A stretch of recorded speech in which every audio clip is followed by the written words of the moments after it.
Merhabalar, Ayşen Örgüleri YouTube kanalıma hoş geldiniz. Bugün size çok güzel bir tunus işi örgü modelinin yapılışını anlatmaya çalışacağım. Şöyle iki renk kullanacağım arkadaşlar. İsterseniz renkli renkli de çalışabilirsiniz. Şöyle 3,5 milimde tunus tığım var. Şimdi yapım aşamasına geçelim. Eğer battaniye yapmak isteyenler arkadaşlar, telli tunus tığları var. Bu şekilde istediğiniz boyutta yapabilirsiniz bu tığları kullanarak. Şimdi hemen yapım aşamasına geçelim. Öncelikle zincir çekerek başlayacağız.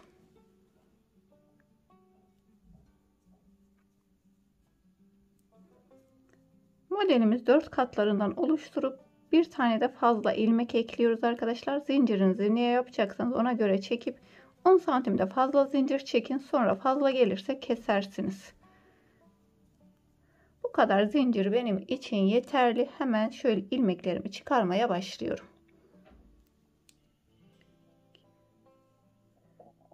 Her bir zincirden bir tane ilmek çıkarıyoruz.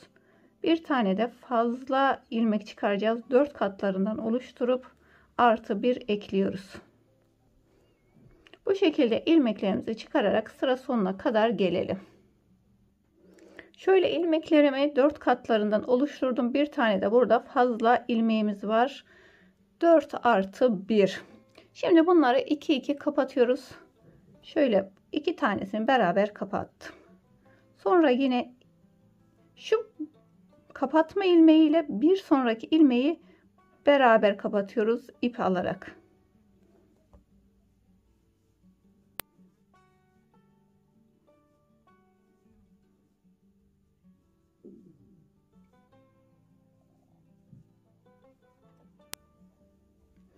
Birinci sıramızı bitirdik. Yine bir sıra daha boş bu şekilde öreceğiz arkadaşlar.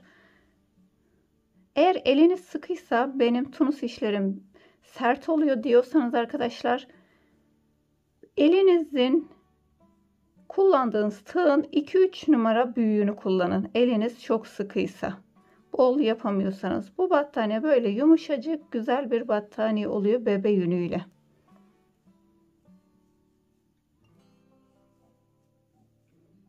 Şimdi 2 taneyi bıraktım arkadaşlar. Diğer rengimle kapatacağım. Renk değişikliğine geçiyoruz. İpimi diğer ipini bağladım arkadaşlar. Hemen yeşil ipimi alıyorum. Şöyle kenara da getirdim. Son 2 olan ilmeğimi yeşille kapatıyorum. Yeşille kapattım. Beyazla işimiz yok. Hemen şöyle ilmeklerimi yeşille çıkarıyorum. 1. Şöyle arkadan başlangıç ipimi de şöyle arkadan saklayalım diye 2 tane ördüm. Şimdi üçüncüyü arkadaşlar, baştaki değil, bundan değil, bir alttakinin şöyle içinden geçiyorum ve aşağıda şöyle arkaya geçerek arkadan alıyorum. İlmeğimi çıkardım, şöyle birazcık da uzattım. Buradaki üstteki atladığım ilmeğe şimdi batıyorum. İkisini beraber örerek şöyle bir tane model çıkarmış olduk. Şimdi 3 tane örüyorum düz olarak. 1 2 3. 3 taneyi ördüm. Hemen dördüncünün altındaki birinci sıradaki ilmeğe batıyorum ve şöyle arkadan geçerek ilmeğimi arkadan çıkarıyorum. Ve hemen tekrar burada bıraktığım ilmeğe batarak ikisini beraber örerek tamamlıyorum. Tekrar 3 tane düz örüyoruz. 1 2 3. Hemen buradan dördüncünün alttakinden batıyorum. Arkaya battım. Arkadan ilmeğimi çıkardım ve tekrar buradaki ilmeğimi batıp ikisini beraber ördüm. 3 tane örüyoruz. 1 2 3 ve dördüncünün alttaki kısmından batıyorum. İlmeğimi çıkardım. Buradaki ilmeğimi batıp şöyle, yan olursa düzeltin arkadaşlar. Arkadan şöyle düzeltirseniz daha kolay düzeliyor. Yaptık. Burada 2 tane kenar ilmeğimiz var. 2 tane kenar ilmeğimi örüyorum. Şuradaki bunları da şöyle çift alıyorum. Burada çift ilmek yok, yanlış anlaşılmasın. Bir tane ilmeğimiz var. Bu böyle değil de arkadaki ilmekten de ipten de alıyorum ki kenarımız düzgün şekilde ilerlesin. Bu sıramızı da bu şekilde yapmış olduk. Şimdi yine 2 kapatıyoruz. Kapatması her zaman aynı arkadaşlar. Şöyle kapatarak kenara kadar gelelim. Sıramı kapattım. Şimdi tekrardan şöyle ilmeğimi birazcık uzatıyorum. Yumuşacık bir battaniye olsun diye şöyle bol bol büyük alıyoruz ilmeklerimizi. Bu sırayı da bu şekilde yine bir sıra daha boş örerek şöyle sıra sonuna kadar gidip tekrar geri gelelim arkadaşlar. Yeşilden ikinci sıramızı da yapıp bitirdik. Şimdi hemen bunu bırakıyorum ve krem ipimi alıyorum. Son 2'yi kremle kapatarak renk değişikliğinde yapmış olduk. Şimdi bu 1, 2, 3, 4. 4 tane burada boş olarak ördük arkadaşlar. Şimdi 5.'ye model kuruyoruz.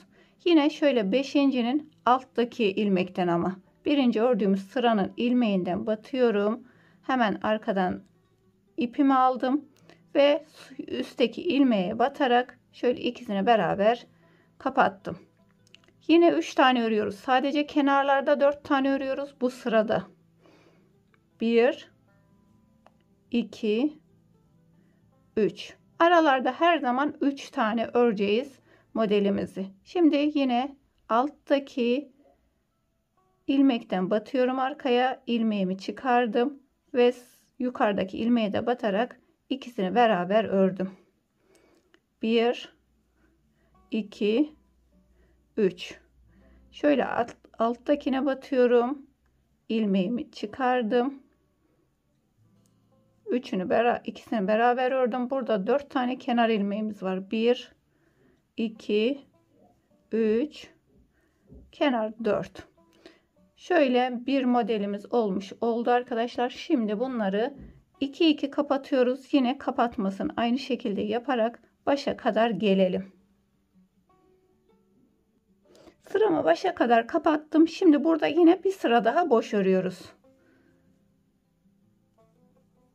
2 sıra olduktan sonra modelimizi kuruyoruz. Şöyle bu sıramızı da arkadaşlar şöyle başa kadar gelip tekrar kapatarak sıra sonuna kadar kapatalım. Son 2'yi bırakalım. Renk değiştireceğiz.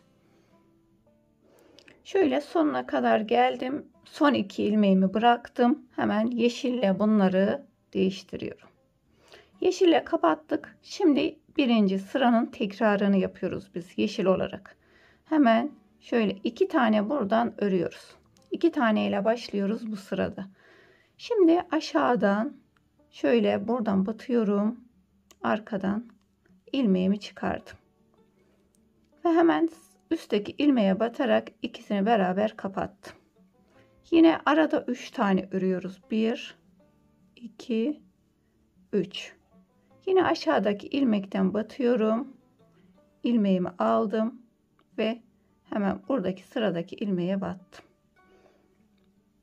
1, 2, 3. Aşağıdakinden batıyorum. İlmeğimi çıkardım. 1, 2, 3. Tekrar buradakine batıyorum. Ve kenarda 2 tane kenar ilmeğimiz olacak arkadaşlar bu sırada.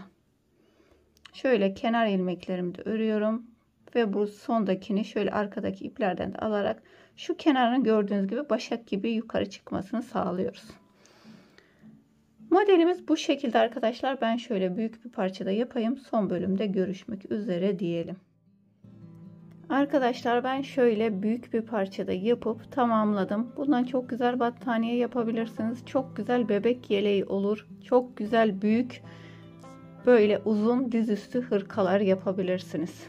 Bugün de beni izlediğiniz için çok teşekkür ederim. Bir başka videoda görüşmek üzere. Kendinize iyi bakın. Allah'a emanet olun. Hoşça kalın.